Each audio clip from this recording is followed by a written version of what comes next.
So I made an agenda.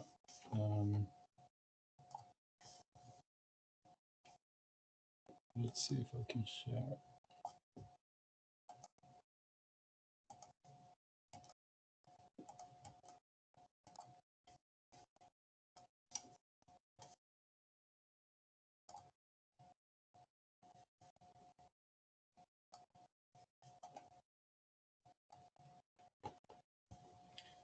So can you see the agenda?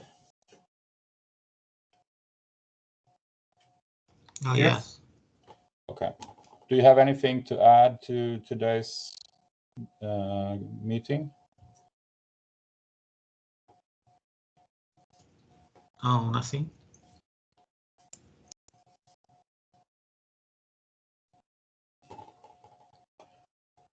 Anything from Hikvision? Nothing.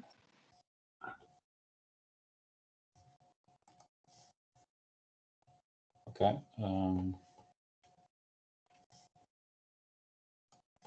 Then we'll start with the first bullet. So regarding OpenCV features, I prepared a document.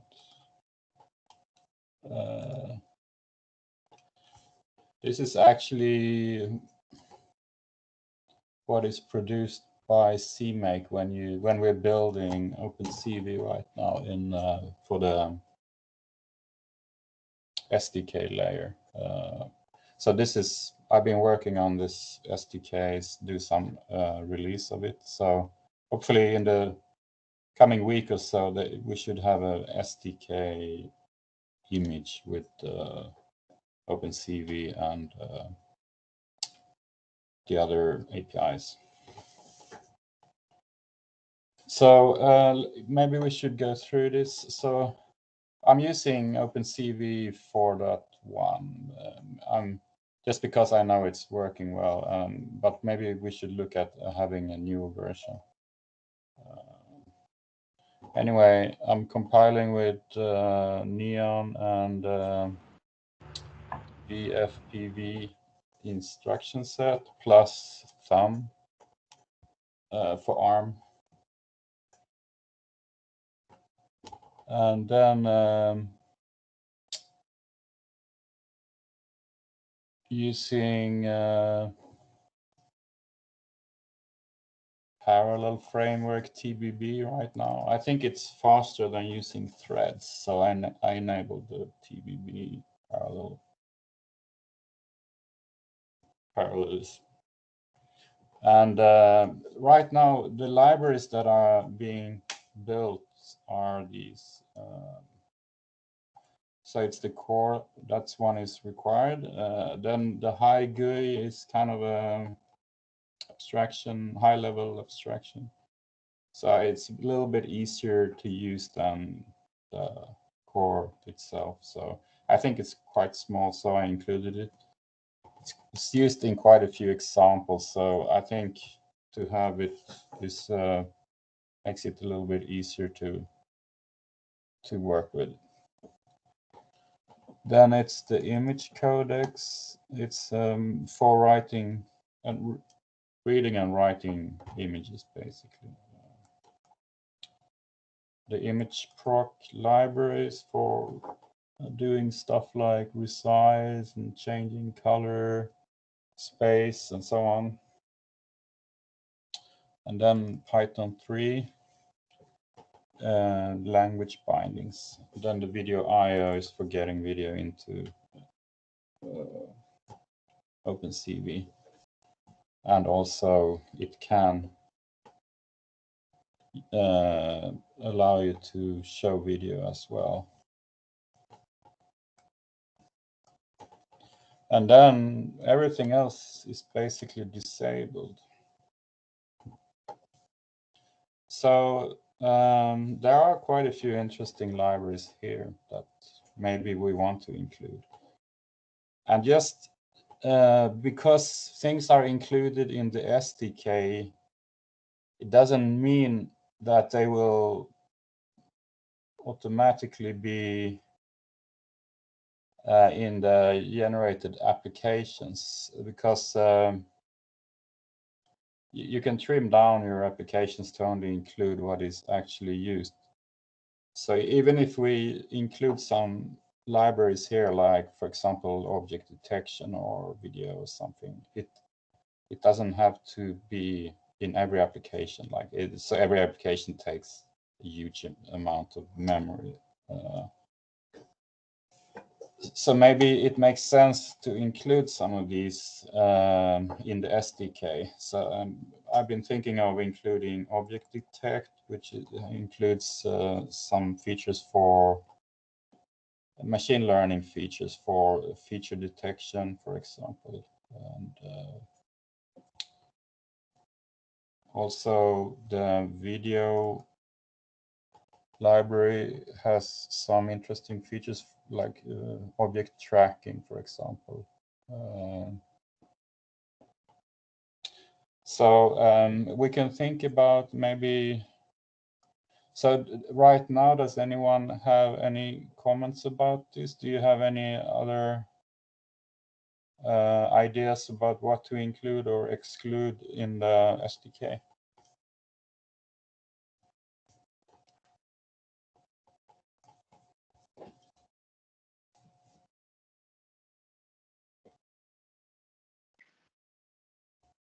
What kind of functions does the high GUI provide when you need to support? Yeah, the high GUI API is just a convenience layer. I think it's pretty small. Maybe I can look.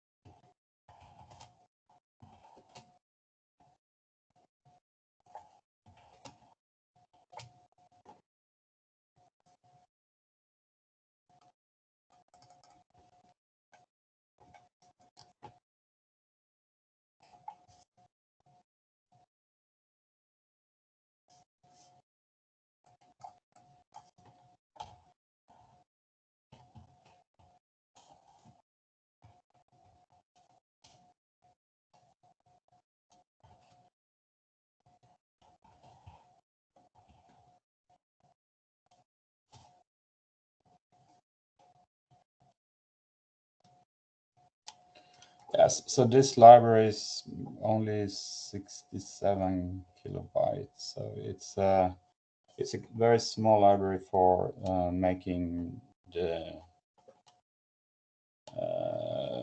API more user friendly, I think. So here you can see the sizes of the different libraries. Maybe I should list it more readable. So the core is 2 meg. High GUI is 66K. The image codecs is 278. Image pros is 2.2 meg. Video IO is 174K.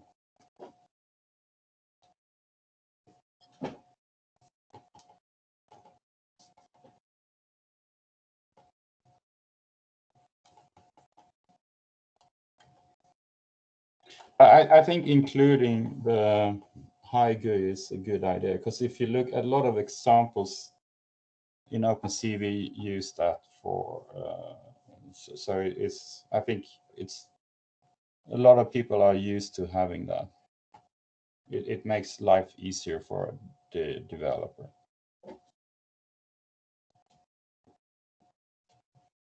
Okay.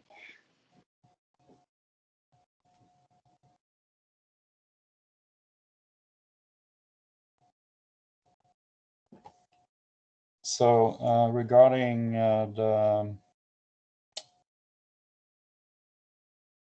let's see, the image codecs, sorry. I only included one, there's JPEG, so that you can read and write JPEGs. I don't know if anything else is needed. There's other stuff like writing raster, other formats. but I don't really see a use for it, so I excluded all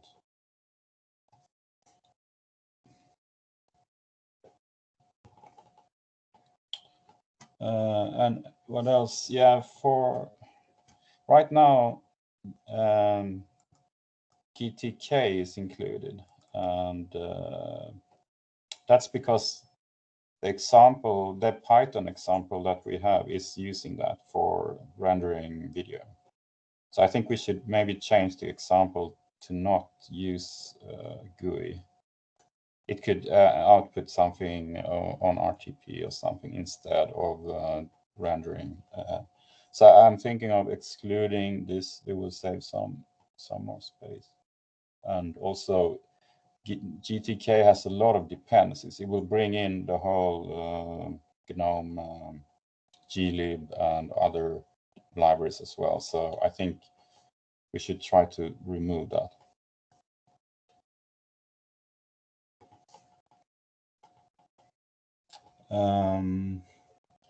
Yeah, that's the status right now, what is being included. I'm also looking at some other optimizations for parallelism called OpenBLAS. It's a library for speeding up mathematical computations. So, but it's not included right now.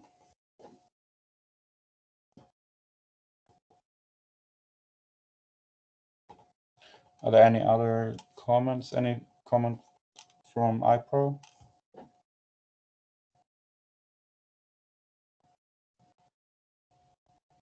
From iPro, so the requirement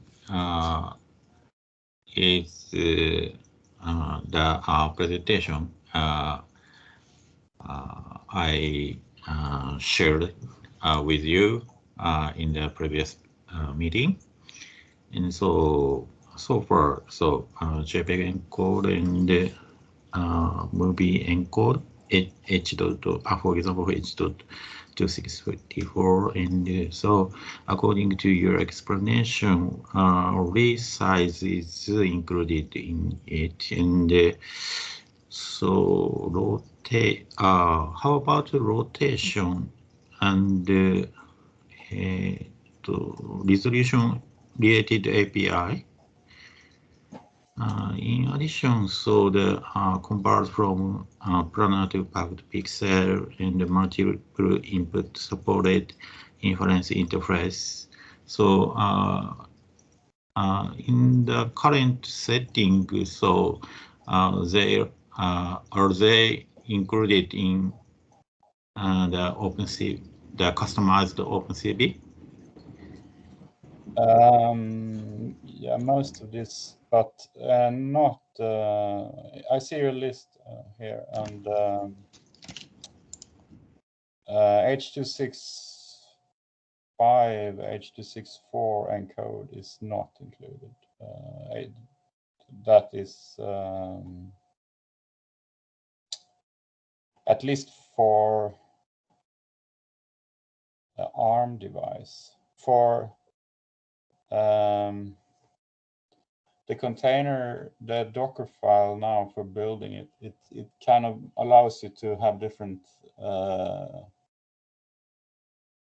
libraries for different for host and for target. So if you're for AMD64 host, you can include. I think I include more things. I include. Yeah. The movie encoding is a very basic function. Therefore, so I think so it should be included in it. And so. Yeah, but isn't that done by other? I mean, when things come into OpenCV, you will already have decoded your pictures, right? I mean, OpenCV operates on raw images.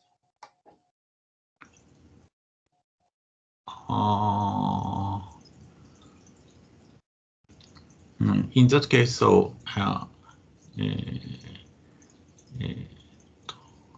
iPro should introduce the movie encode function. So except this OpenCV API, right? Yeah, for I mean, if your video input is from another device, let's say you are working on a server that receives frames from a remote device over RTSP or something like that, then you would have to decode those things. That is, for example, for a cloud or a server environment. So for that type of host, this list I made is not relevant. I include more things for AMD64 host than the full FFmpeg library. It will be available. So there's much more encode and decode. But let's say for an ARM target, like on the device side, you don't need to do the encode decode because it's got a local video pipeline. So and then the input to OpenCV will be raw images, right? So the encode decode capabilities in FFmpeg is not needed.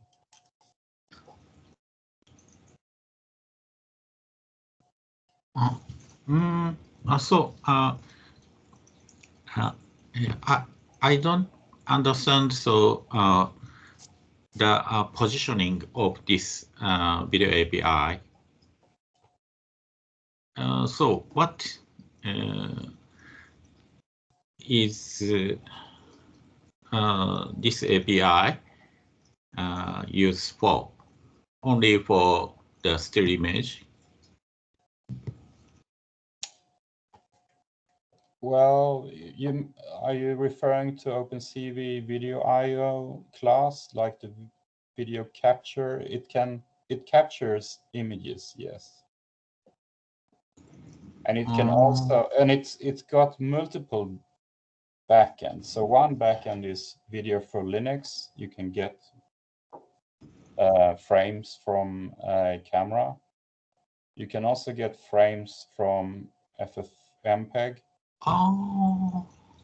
So that is the video API. The video API is the video capture class in OpenCV. Only for video capture. It also has rendering. Like you can, like in the example we have, the Python example that was presented, 1.5 years ago. That also uses the video rendering. It displays on HDMI.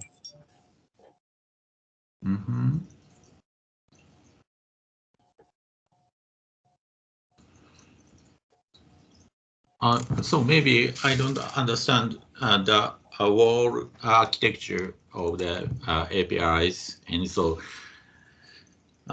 this video API is placed on where, and therefore, so I don't understand what you would like to do by this discussion. So therefore, so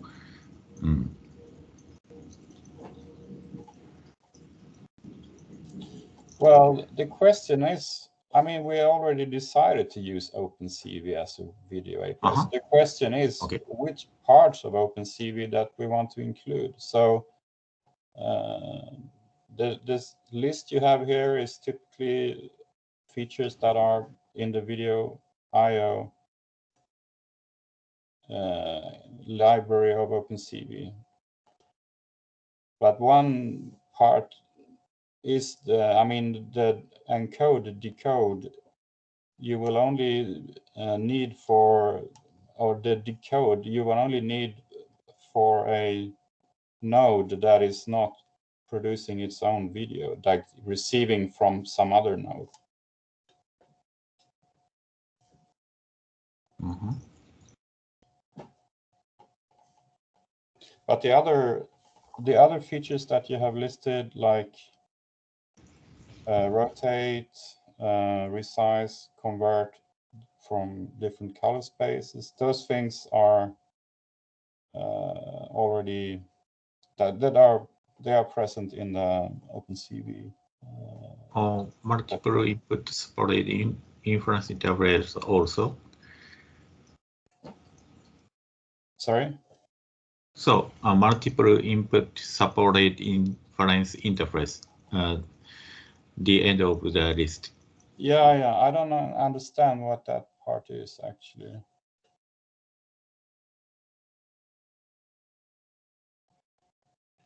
This is, if it refers to deep learning inference, that's not in OpenCV. That's the LARD interface, right? And it supports multiple. It supports multiple inputs. It can't run parallel, but it will run. It's got a scheduler that will run them. Yeah, basically. I think you can prioritize, but it will run basically a round robin type of scheduler.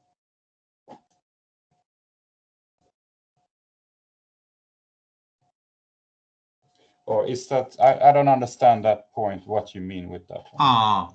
Okay. So as you know, so RAD supported multiple input supported interface, inference interface, and so the for example, so can the video API support two type of streams for the inference?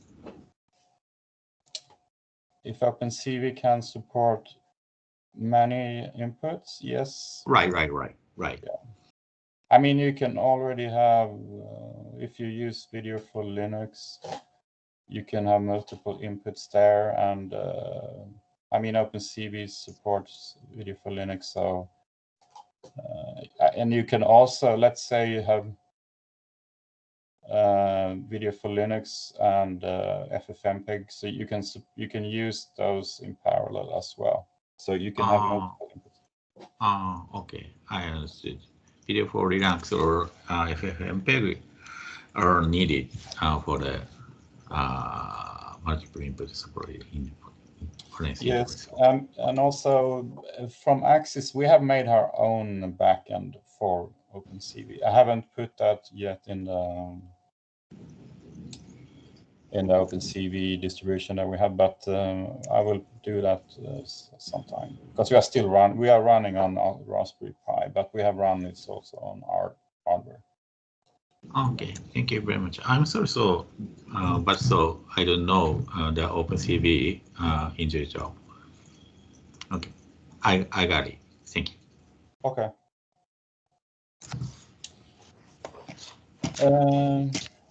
Any other comments?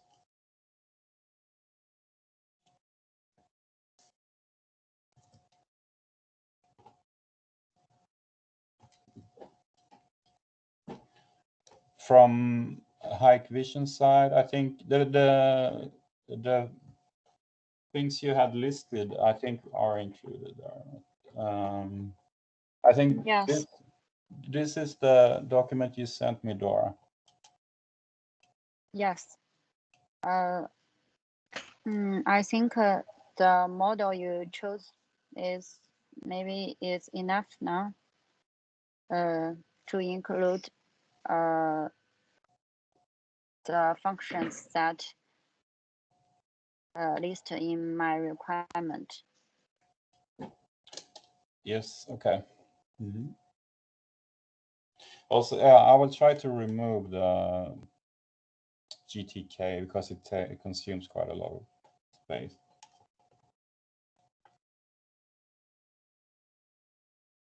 Maybe we can change the example instead of rendering video to write to a file or something.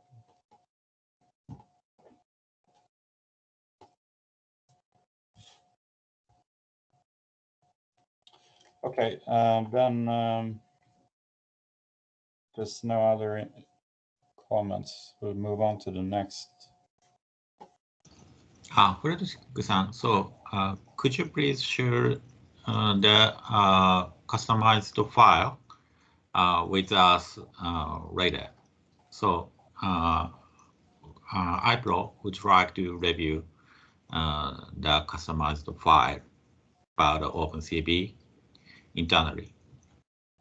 It's you mean the one I showed? Yeah, it's already available under the TB meetings. Okay.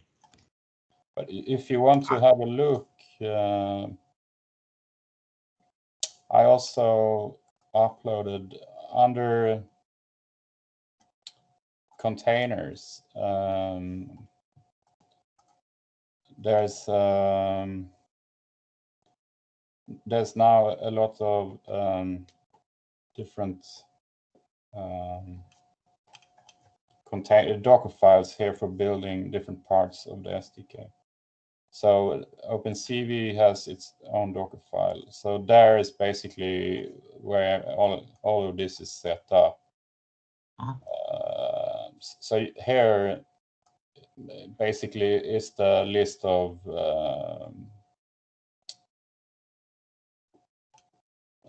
build flags for OpenCVs where everything is enabled or disabled.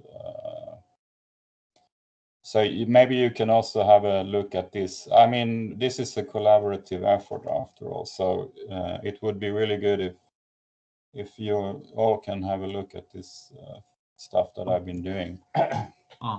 Is this Docker for the latest one, right? Sorry?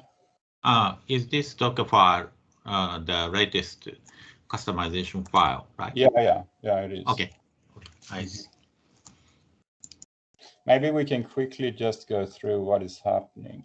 So basically, I decided to use Ubuntu as a base distribution because it's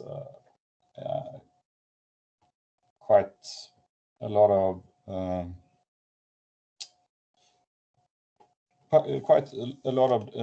tools and stuff are available for Ubuntu. So, and it's smaller than Debian. So I decided to use it as an SDK base layer. And we can maybe take a decision on that at some point. But right now I'm using that. And then I added sources for ARM so we can cross-compile. And then there is one.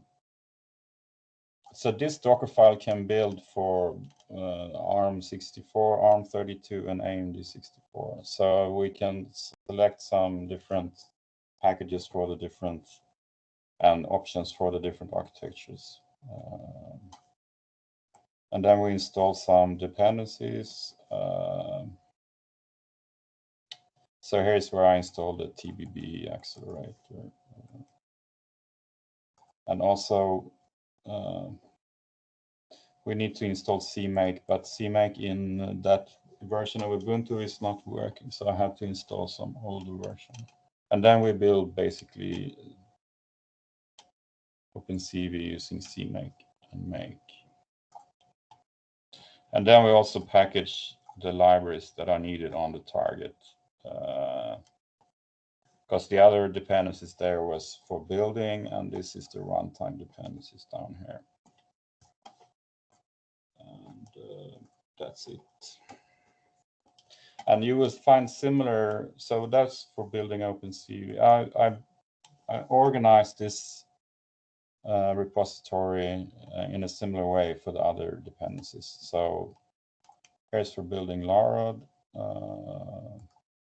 this will actually build both a component, a container layer and an SDK layer that you can include in the SDK. So you can have a look at this. Maybe we can have a tutorial about this when it's finished. When it's more, it's not really ready for quite finished yet, but I hope to do it in 1 or 2 weeks, like so we can have a pre-release of the SDK.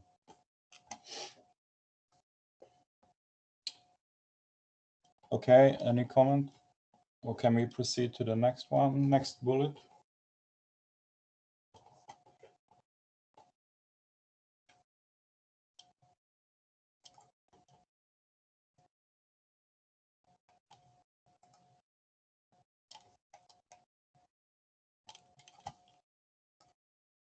Okay, so I got a question from Makoto-san about device security and so on, how Axis sees this. And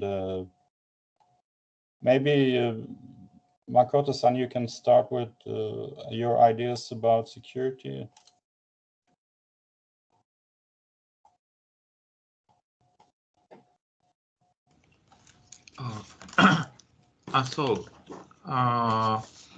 About the security, so for introducing Ansible, so iPro has some concern about the security inside of the camera, and so the integrators can connect to the camera by using SSH safely, and for sure the connection is secured. However, so if the integrators is not good guy, so in such case, so the integrator can access to the internal part of the camera. Therefore, so iPro would like to know how to keep the security in the camera, internal part of the camera. So, for example, rootless directory limitation or like that. So, first of all, so we would like to know how Axis keeps the security in the part of in the internal part of the camera by using SSH connection.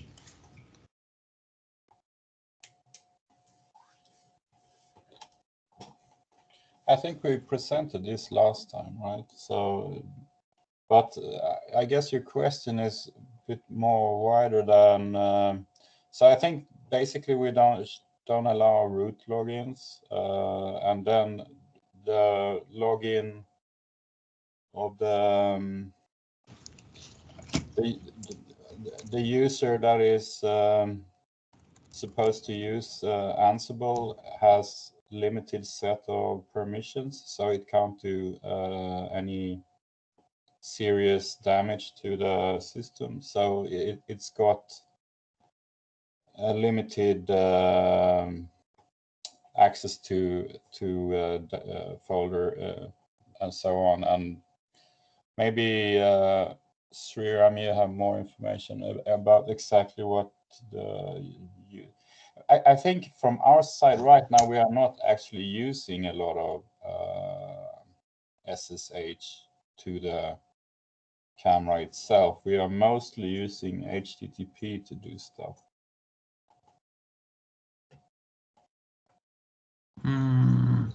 So for example, so even if we are using a container architecture, however, so the bad guy implement the attack program into the container. So the camera system may invade by the integrators. So for preventing such a critical security hole, how are the access making the implementation for the security? So Han-san, so I can't explain the purpose of the security related things. So could you please explain about iPro's security approach? Yes, so you may know that when we deploy a cluster, for example, using K3s or Kubernetes, so we will have two parts. First is the master node, and the remaining is the worker nodes.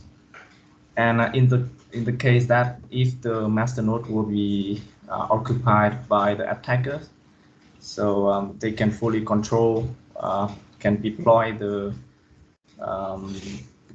he freely can deploy the container to the worker node and access and make the damage to the running node. So that is our concerns about the security and how to prevent that risk.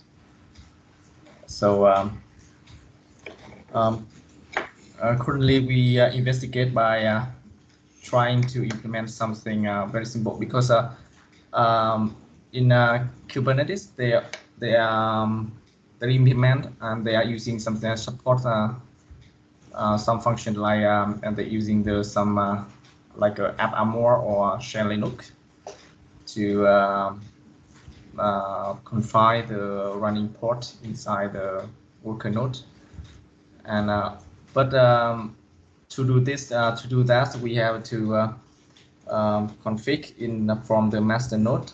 So in that case, if we master node will be occupied by attackers, so AppArmor and Shell Linux or something like that can be disabled, and we cannot protect our running node. So now we just want to implement a simple asset control list and trying to modify some the container runtime from the node that can setting the permissions for each port. So and hopefully it can reduce the risk of the attack from the malicious master node. So that is the current status from Apple. So yes, so as questions of the Nishiyasa-san, that he would like to know that how Access can deal with the container securities on the edge device.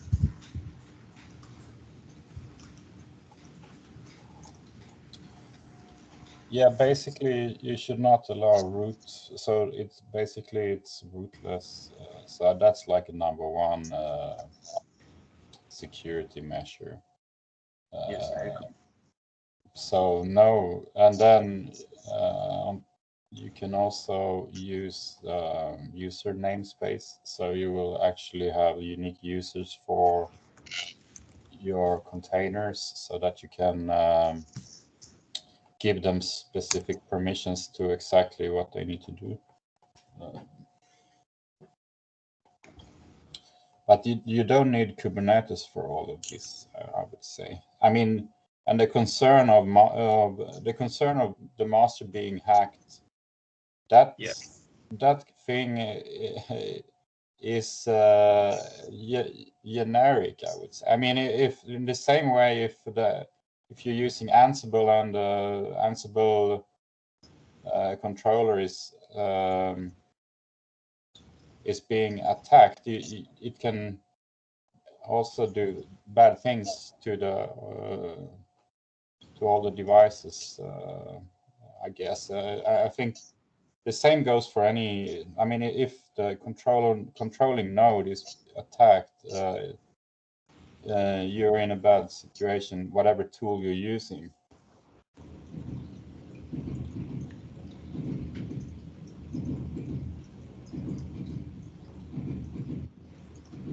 But I guess you always want to kind of reduce the damage in those situations. I don't know if you have anything to add on this, Spiran.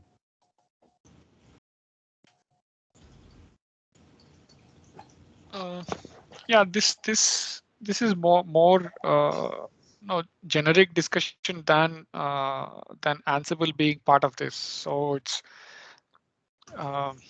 it's more about how the system that we are building with Unimatrix with containers as the deploying unit or the execution unit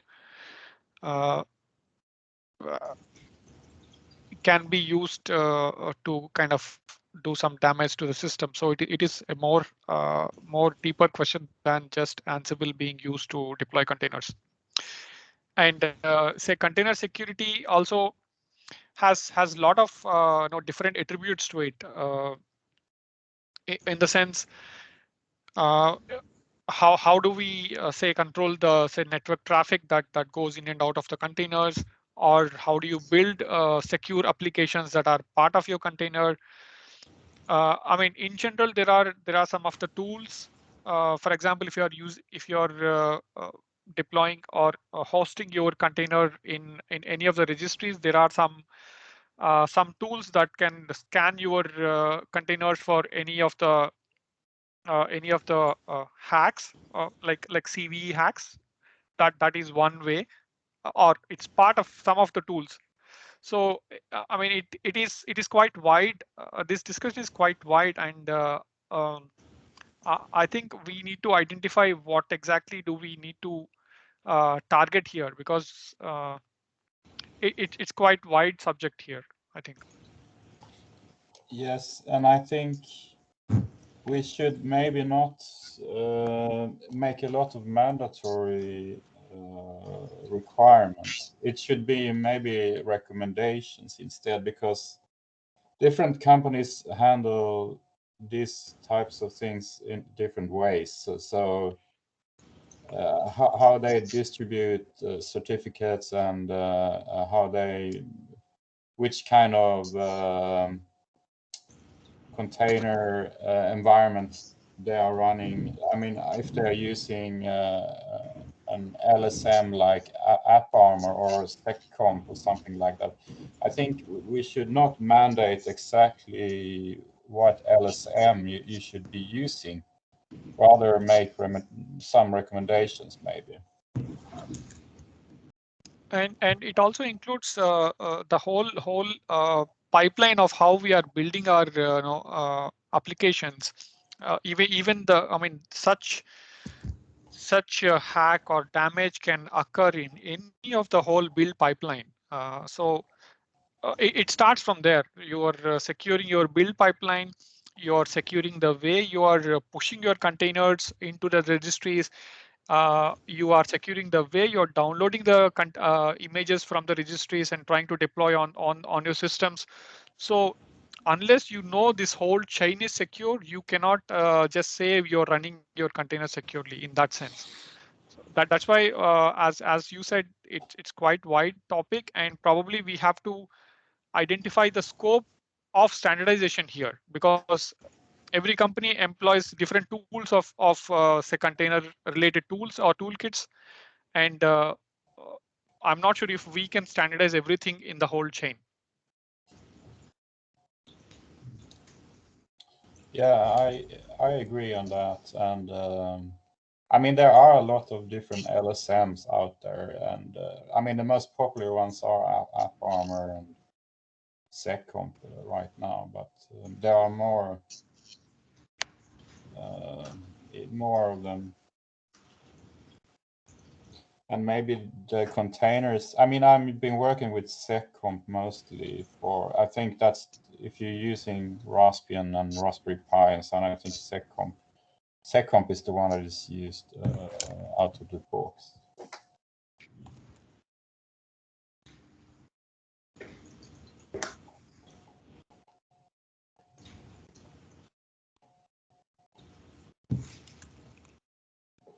But yeah, maybe we should kind of limit the scope, or which parts are should we try to standardize? And so I think so. Unimatrix project should share the white paper with the camera vendors to establish the security. How do you feel? So for sure, so the way of keeping the security depends on each company. However, so the example should be indicated. I agree on that. So, I mean, the reference implementation should have a decent level of security and be like a good reference also regarding security. So I think we should include maybe I will think about for the reference implementation how to what to include there when it comes to security. So from our side, so if we can find some insight, so we will share that with members. Docker has provided some default profiles for SecComp and AppArmor, but I'm not sure if that is enough, or it can prevent some of the functionality that we are using with our video APIs and other things, which we are trying to access a bit more internals. It causes some problems. I've noticed when I'm in. Yeah. But sometimes you have to allow extra capabilities for your container. For example, I've been using the Coral TPU. So to access that from a Raspberry Pi, you need some extra privileges and stuff like that.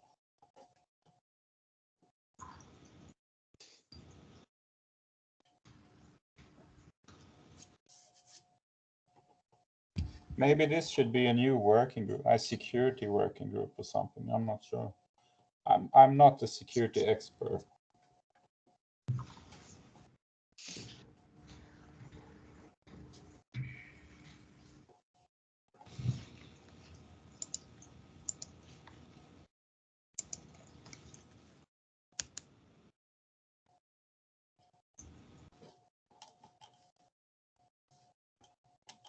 So Frederick-san, how do you proceed this item after now? So first of all, so do you contact with Axis security expert?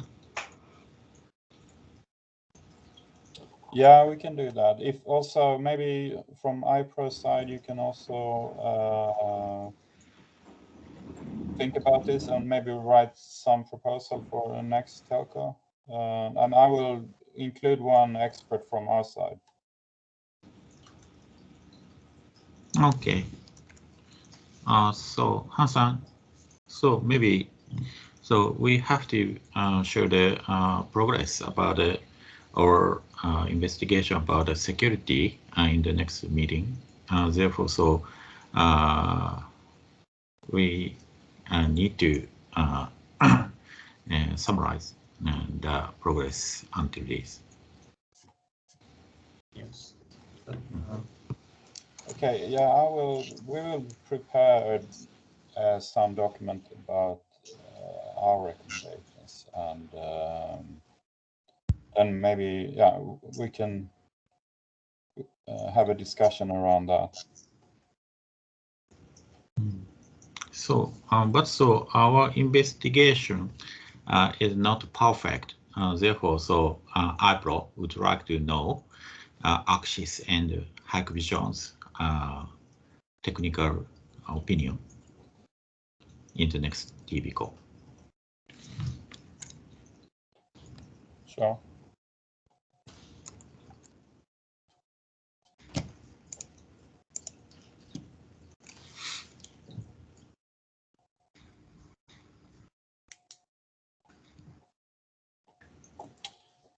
Dora, can you also maybe think about this and make a presentation next time about your ideas about device security?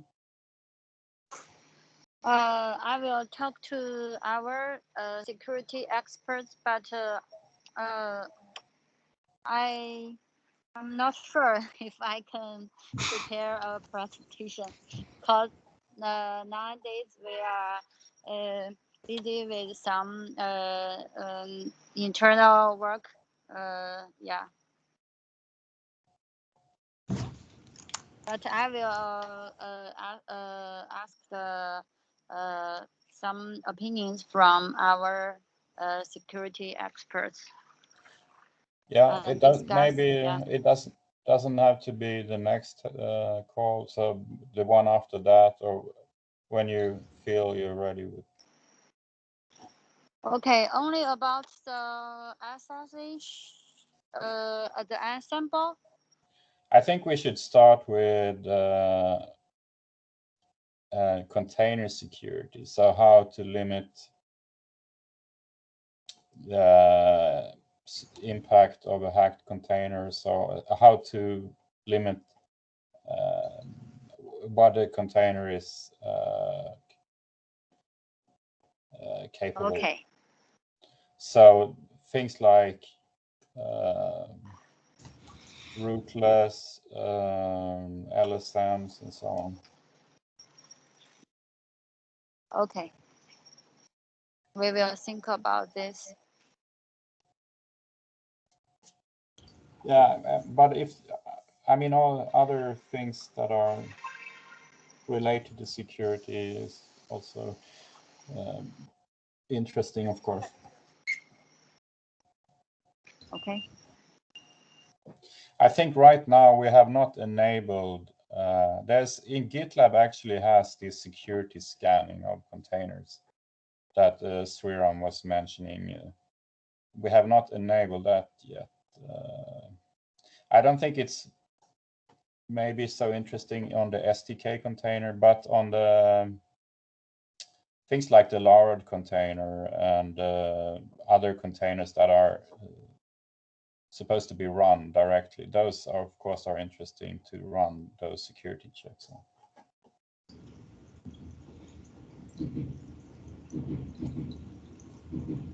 Maybe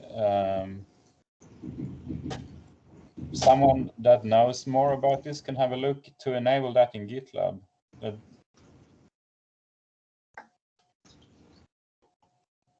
Sriram, do you have more information? You have been working on this on GitHub, right? Yeah, I just sent something that we enabled in our internal Docker Hub repository. It's called Sync. So maybe there is something something like that for GitLab. I'm not sure. Yeah, they have something.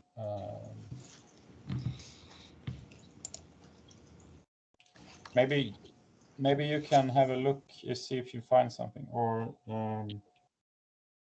someone else. I'd like to delegate this part. Yeah, I can search for it if what kind of tools can be enabled. Okay, good. All right. So is there anything else to discuss, or we'll discuss the next meeting time?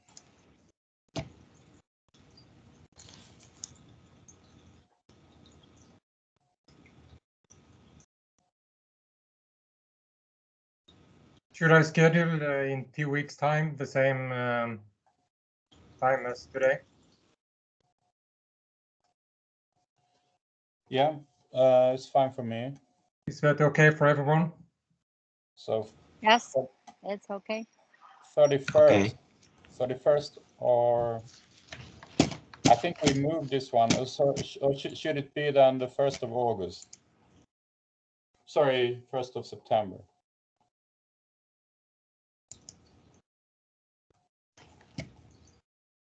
Well, if this time is okay, we could do Tuesdays as well. Okay, from our side. And then I asked to schedule it on Tuesday. Yeah, it's okay for me. Okay. It's okay. Okay, then that's it. So, and also there is a questionnaire that you can fill in now after the meeting if you have any things to say.